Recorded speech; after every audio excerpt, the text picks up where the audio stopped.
आदरणीय श्री प्रदीप चंद्र भगत जी, माननीय विधायक केतगढ़ प्रोफेसर गारूराम भगत जी, डॉक्टर गुरदास भगत जी, रतन जी, काशी से चलकर कबीर मठ के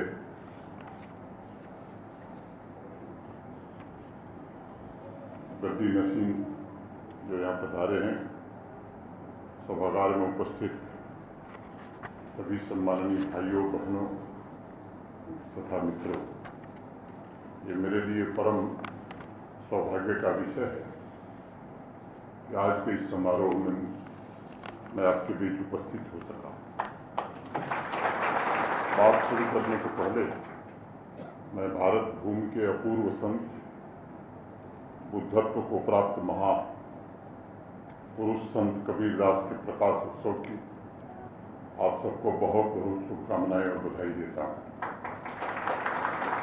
बड़े धूमधाम से पूरे देश में 11 जून को उनका अवतरण दिवस मनाया गया था। अलग अलग क्षेत्रों में सामाजिक सद्भावना और समाज को जोड़ने का अतुलनीय उत्साह हम सबने देखा। उस दिन भी मैंने अपने संदेश के जरिए सभी जम्मू कश्मीर वासियों को हृदय से बधाई दी थी, लेकिन ये सच है कि मैं बेसब्री से इंतजार कर रहा था 15 जून का, ताकि आप सबसे मुलाकात भी हो सके और महान संत कबीरदास जी पर कुछ चर्चा भी की जा सके। मित्रों, मैं मानता हूं कि भारत के गगन मंडल में एक से बढ़कर एक पहुंचे हुए संत हुए, आज भी मौजूद हैं, लेकिन उनमें कबीरदास जी को मैं सबसे अनूठा मानता हूँ। हजारों वर्षों से भारतवर्ष के आध्यात्मिक जगत में परमात्मा की सच्ची राह दिखाने के लिए कोटि कोटि सदगुरुओं ने इस पुण्य भूमि पर अवतार लिया, लेकिन जिस सहज तरीके से और जिस साहस के साथ सकारात्मक परिवर्तन के लिए कबीरदास जी ने समाज की चेतना पर चोट किया, मुझे नहीं लगता है कि वो कोई दूसरा कर पाया। और उसी साहस की वानगी के लिए एक दोहा है जो मैं उद्धृत करना चाहूँगा। काबा फिर काशी भया, काबा फिर काशी भया, राम भया रही, मोट चून मैदा भया, बैठ कबीर की। कबीरदास जी कह रहे हैं कि साहब जैसे ही सांप्रदायिक सद्भावना स्थापित हुई, वैसे ही मेरे लिए काबा काशी बन गया और भेदभाव के जिस शून्य ने हमारे बीच में विभाजन की एक लाइन खींच रखी थी, जिस दिन वह मिट गया तो वही मैदा बन गया और उसे ही मैं खा रहा हूँ। इतने साहस और स्पष्ट तरीके से मुझे नहीं लगता कि कबीरदास जी के अलावा कोई दूसरा इसे कह सकता है। मुझे हर महापुरुष से कुछ सीखने की ललक रहती है, सीखा भी कुछ कुछ है। ये सच है कि उन महापुरुषों के दर्शन और उनके आशीर्वाद में परम पिता की झलक मिलती है, लेकिन कबीरदास जी ने मुझे अध्यात्म का सागर और ऐसा सागर जो अद्भुत है वो नजर आता है। वो संत परंपरा में सबसे अद्भुत संत हैं। जैसा मेरे पूर्व के वक्ताओं ने भी कहा, कबीरदास जी पढ़े लिखे नहीं थे और स्वयं उन्होंने कहा भी कि मस कागज छुयो नहीं, कलम गयो नहीं हाथ। उन्हें कागज कलम से उनका कभी लेना देना नहीं था। पिछली बार भी मैंने आपके बीच एक बात कही थी, जब मैं अंतिम बार कबीरदास जी को पढ़ रहा था और उनके बारे में विवरण प्राप्त कर रहा था, तो अभी तक 1000 से ज़्यादा PhD कबीरदास जी पर हो चुकी है। जिस सहजता से कबीरदास जी हाथ पकड़कर भक्त को प्रभु के दरवाजे तक ले जाते हैं, मुझे नहीं लगता है कि कहीं ये, मैं इसे दुर्लभ मानता हूँ। और इसलिए सभी संतों में कबीरदास जी को मैं सबसे अद्वितीय और अद्भुत मानता हूँ। कबीरदास जी ने समाज को वही बताया जो उन्होंने महसूस किया, जो उन्होंने देखा। लिखा लिखी की है नहीं, देखा देखी बात। उन्होंने जो देखा है वह शुद्ध रूप से मुझे लगता है वो चिन्मय स्वरूप है। जब कबीर अपने अनुभव की चर्चा करते हैं तो परम अवस्था का चैतन्य ही बोलता है, मनुष्य नहीं बोलता। और इसलिए मैं मानता हूँ कि मानवता की जीती जागती प्रतिमा है कबीर। संतों की परंपरा में सबसे अनूठे हैं कबीर। कबीर यानी मन का पवित्र भाव, कबीर यानी अपूर्व आनंद की छांव, कबीर यानी पूर्ण का अनुभव, कबीर यानी परमात्म स्वरूप स्वभाव, कबीर सत्य असत्य की बहस से परे निर्गुण निराकार हृदय से आती परमात्मा की पुकार है। कबीर हमारे शाश्वत मूल्यों की सुगंध है। कबीर संगम है जिसमें जगत की सारी विचारधाराएं और उपासना पद्धतियां आकर समाहित हो जाती हैं। जिस तरह प्रयागराज में गंगा यमुना सरस्वती समाहित हो गए। कबीर समाज की दृष्टि है, कबीर भक्त का बोध है, कबीर भारत की आध्यात्मिक यात्रा में मैं कहूँ कि दीप्यमान नक्षत्र हैं। सात समंद की मझ करो लेखन सब बन रहा है, धरती सब कागज करो तो हरि गुण लिखा न जाए। कबीरदास जी ने उनकी जो सबसे बड़ी खूबी है, उन्हें आप जिस रूप में देखना चाहते हैं वो आपको उसी रूप में दिखाई पड़ेंगे। उनके गुणों की अनंत रूपों में व्याख्या मुझे नहीं लगता है कि कोई कर पाएगा।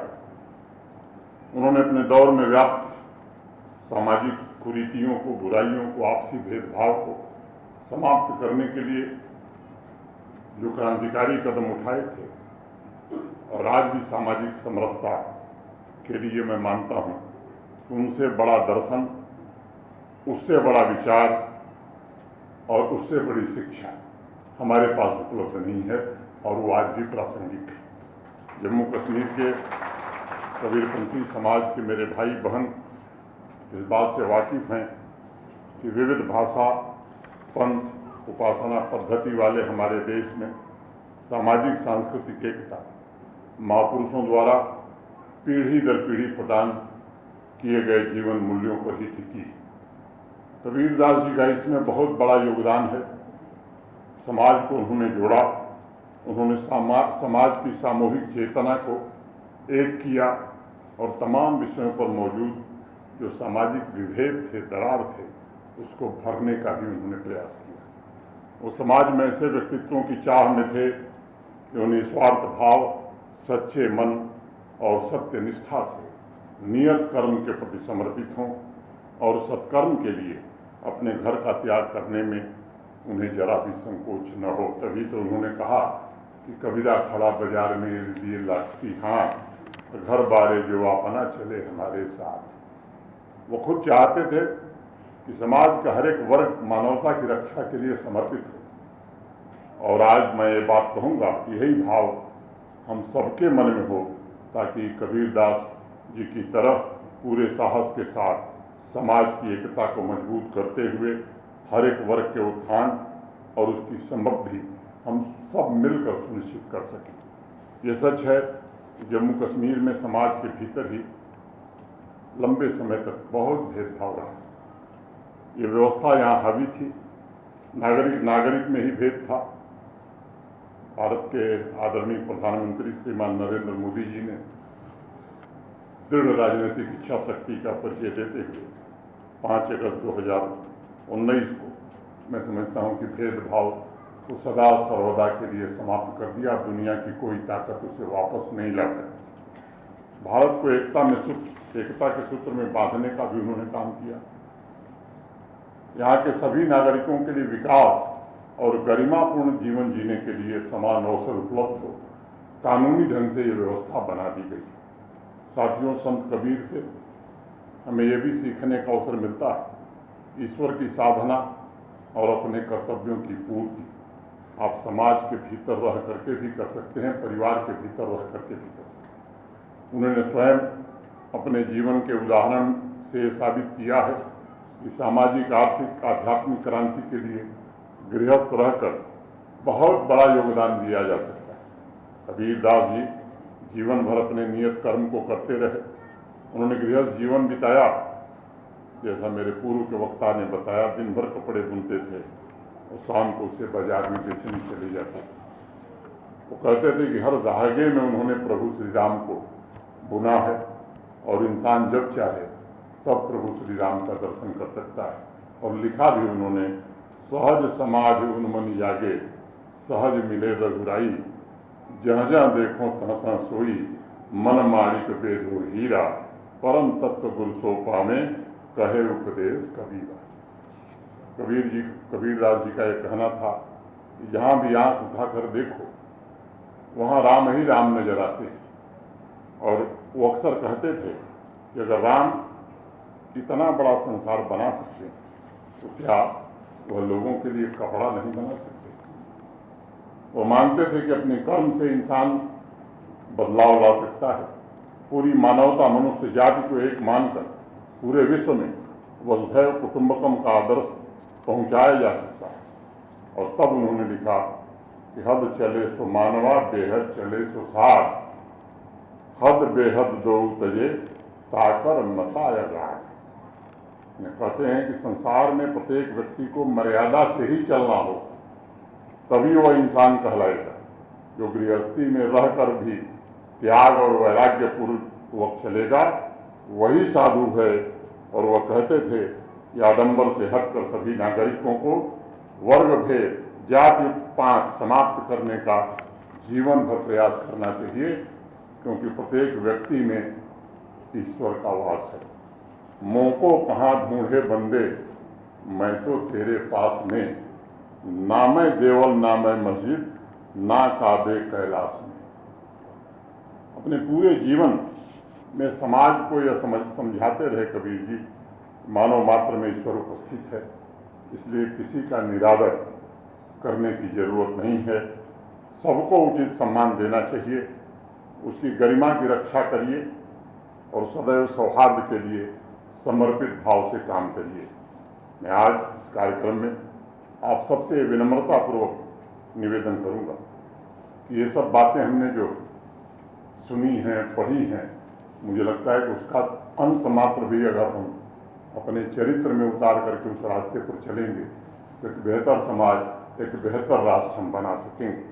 संत कबीर जी ने हमें समन्वय और सामंजस्य की जिस ऐतिहासिक विरासत को सौंपा है, वो हमारी बहुत बड़ी पूंजी और ताकत है।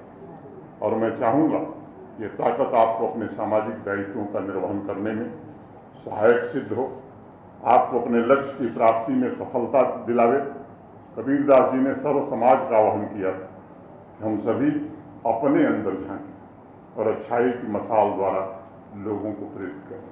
हमारे यहाँ कहा जाता है कि परिवर्तन जो शब्द है वो प्रथम पुरुष एक वचन का शब्द है, फर्स्ट पर्सन सिंगुलर नंबर आई।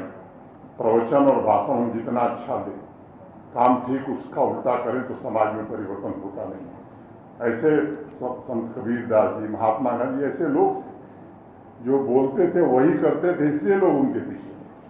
और तब उन्होंने लिखा भी कि जैसे तिल में तेल है जो चकमक में आग, तेरा साईं तुझ में जाग सके तो जाग।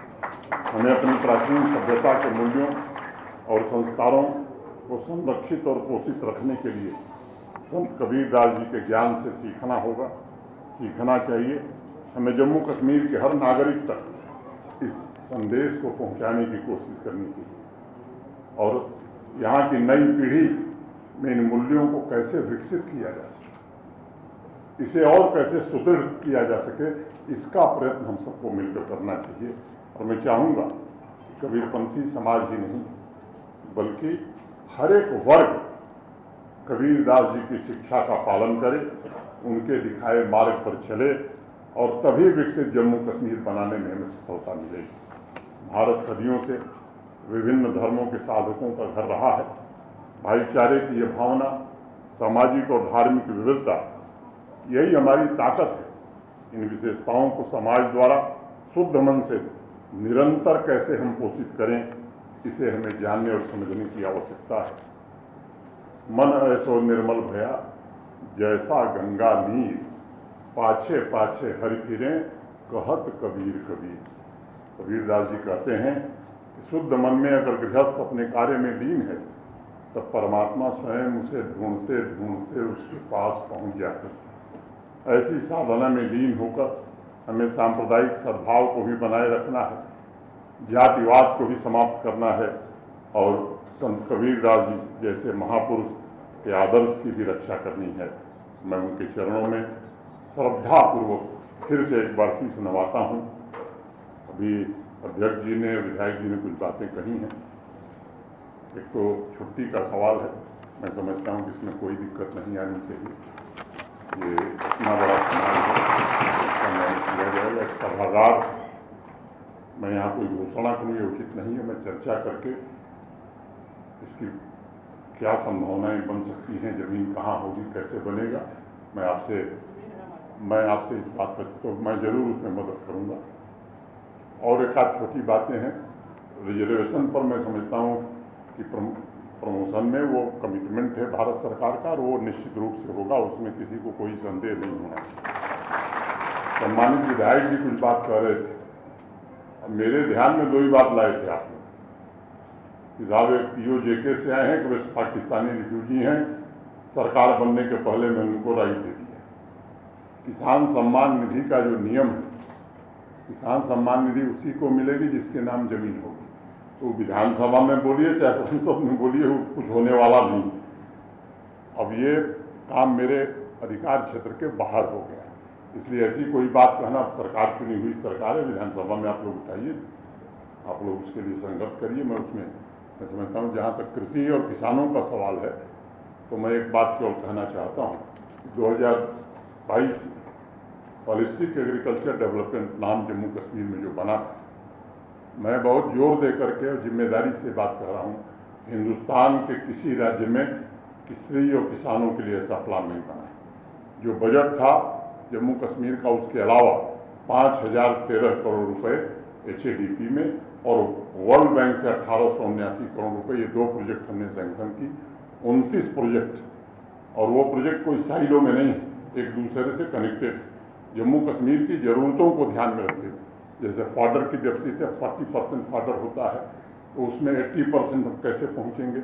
मिल्क डेफिसिट स्टेट था, मिल्क सरप्लस हम होने जा रहे हैं।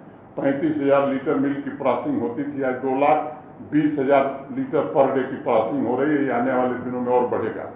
तो ये 29 प्रोजेक्ट जम्मू कश्मीर में, मैं केवल एक बात कहना चाहता हूँ कि जम्मू कश्मीर की GDP में एग्रीकल्चर और एलाइड सेक्टर, मैंने हार्टिकल्चर, डेयरी, फिशरी, सेरिकल्चर, इनका जो योगदान है इस प्रोजेक्ट के इम्प्लीमेंटेशन के बाद कम से कम 2.5 गुना योगदान एग्रीकल्चर और एलाइड सेक्टर का होगा। उसमें मैं जानता हूं कि 70% लोग जम्मू कश्मीर के करीब 13 लाख परिवार हैं जो एग्रीकल्चर और एलाइड एक्टिविटी पर जीवित हैं। उसमें 2,62,000 ऐसे फार्मर हैं जो मार्जिनल फार्मर हैं। मार्जिनल फार्मर्स के लिए विशेष ध्यान उसमें रखा गया है। समय नहीं कि इस पर मैं विस्तार से बोलूँ। कल कृषि विकसित भारत कृषि अभियान का समापन था, वहाँ मैंने काफ़ी विस्तार से बात कही है। तो मुझे लगता है कि पिछले 11 वर्षों में आदरणीय प्रधानमंत्री जी के नेतृत्व में किसानों और कृषि की दशा बहुत बदली। आज दुनिया के कई मामलों में भारत सबसे बड़ा उत्पादक बन गया है। तो ये प्रगति आगे बढ़ रही है। कोई और विशेष बात होगी तो जरूर चर्चा की जाएगी। मैं फिर से आप सबके प्रति हृदय से कृतज्ञता ज्ञापित करते हुए संत कबीर के चरणों में प्रणाम करते हुए अपनी बात यहीं पूरी करता हूँ। धन्यवाद। जय हिंद।